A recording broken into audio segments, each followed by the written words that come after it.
The only thing good I could say about when you've had to kick, if you hit a ball and it ends up being 36 yards or something, usually there's no return, it's a fair catch.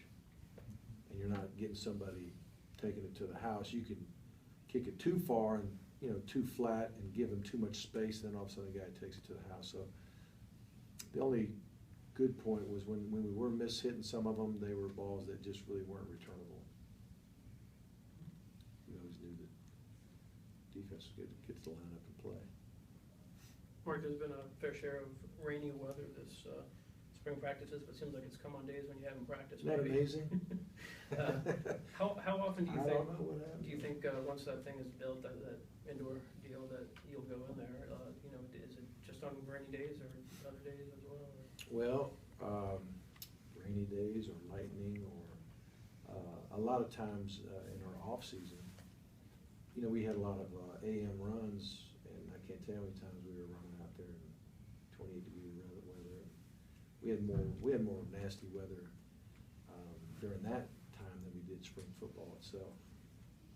Also, a lot of people feel like even in season or in camp when you have super hot days, that every so often it's not a bad thing to get a practice in the cooler climate inside.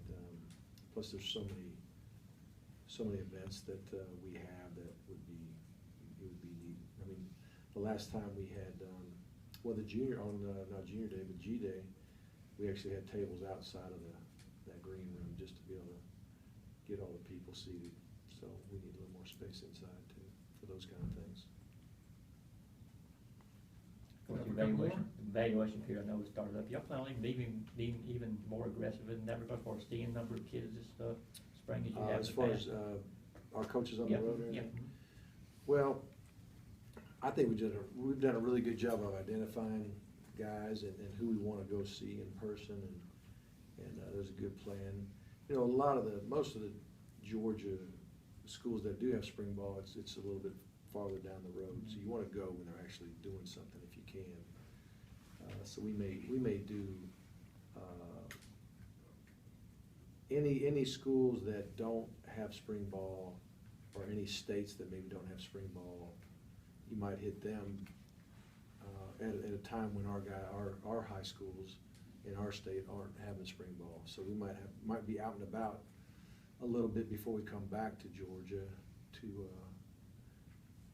evaluate, because they'll be practicing and we want to go in there practicing. Coach, kind of going off of that, what types of things are you guys going to be doing differently once they are on campus and able to participate?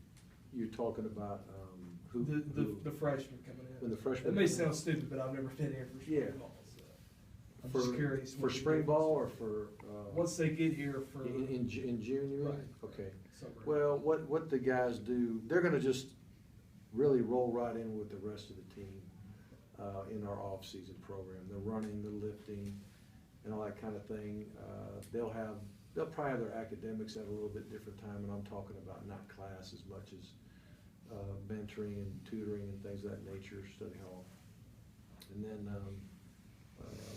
but then when our veteran players get together and they'll throw and catch and do the OL, offensive line and defensive line will work against each other, things of that nature. When they're doing all those things, kind of really practicing without the coaches, basically, then, they'll be learning what to do then, getting reps with them. Last question? Anybody? All right.